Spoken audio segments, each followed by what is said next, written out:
Welcome back to Disciple Barbecue, and today we're going to be grilling some chicken, two-zone style, on the Big Green Egg.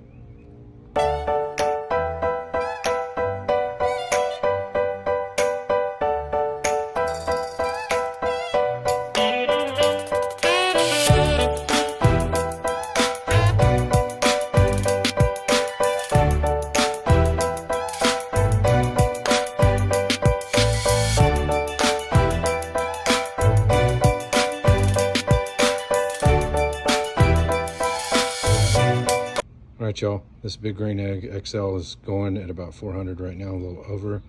We have our chicken breast. Take a look at those. Have those butterflied, and then they have Kinders, the blend, organic, and then some Cosmos on there, and some avocado oil. But those are just butterflied, and we're gonna grill those up. And then I have a surprise for y'all. Check this out. Let me burp this thing so I don't burn my hand off. We do have the Only Fire basket that has a divider. I'm doing two zones, so I'm gonna sear over here, and then I do this. This is a surprise, hang with me. And so I don't have any coals underneath there. And so what I'm looking at is super hot here, and then I'm just gonna cook here. But what we're going for and what we'll accomplish, I've done this several times on my Weber, this is gonna work on the egg too, is we'll have a temperature zone here to sear, and then it can be, you know, anywhere in the ballpark of up to 700 degrees right here. When we go over here, it's going to be in the 300-400 range, maybe even a little bit less. But I'm not going to be flipping the chicken over these hot coals, which will push out all the moisture. And so what you'll see, and I'll show you, is once we get this seared and then thrown over here, I'm not going to have to flip it at all. I may have to adjust it slightly based on how they're cooking and paying attention to hot zones. But what happens is the juice will pool up on the chicken. Give you an idea. It will pool up on the chicken, and then it bastes itself. Because when you're putting chicken or anything over hot coals and you're flipping it constantly, it's just shedding moisture.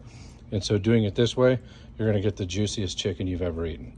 All right, so for the quick surprise, this is the upper deck out of my 22-inch Weber kettle. Obviously the XL Big Green Egg is a 24-inch, so it doesn't fit all the way.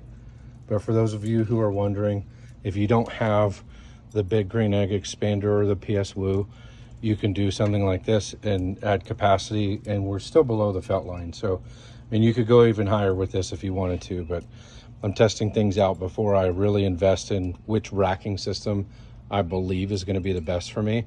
But out of curiosity, I think we all feel that way. I wanted to make sure this worked.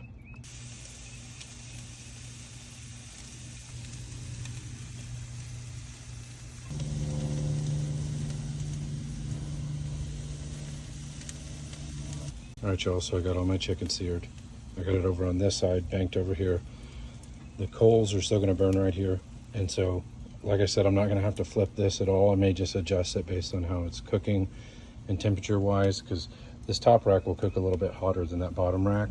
But this is an amazing setup, and I can't wait to show you the results as we get through here cooking and just show you the juice pooling up on the chicken, and then it will baste itself. So like I said, juiciest chicken you've ever eaten. All right, Joe, so this is chicken breast, which chicken breast is usually pretty dry for grilling it, other than doing it through this method. So if you can see, there's a bunch of juice piled up on all of this. I know it may be hard to see it on the camera, but there's juice just all over this. And as it's cooking, it's soaking it back in.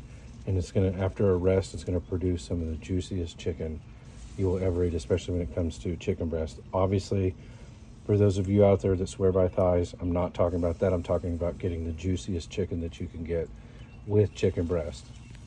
All right, y'all, let's get a quick temp check on these.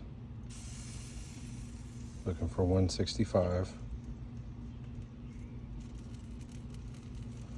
Not quite there yet.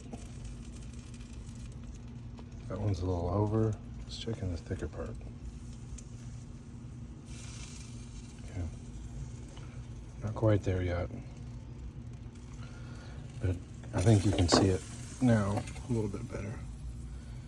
This chicken is super juicy.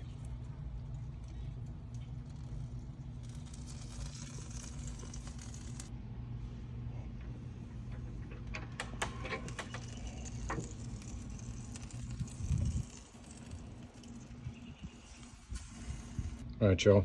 So to test something else out as well, I know some of you are meal preppers. I just removed the upper deck. So this is a total flat of chicken breast from Sam's Club. So just so you know, you can fit all of that on this. You cannot on a Weber kettle. The Weber kettles are 22 inch. I'm not speaking to the 26 inch, but this is a whole flat of chicken breast that I could do without the upper deck.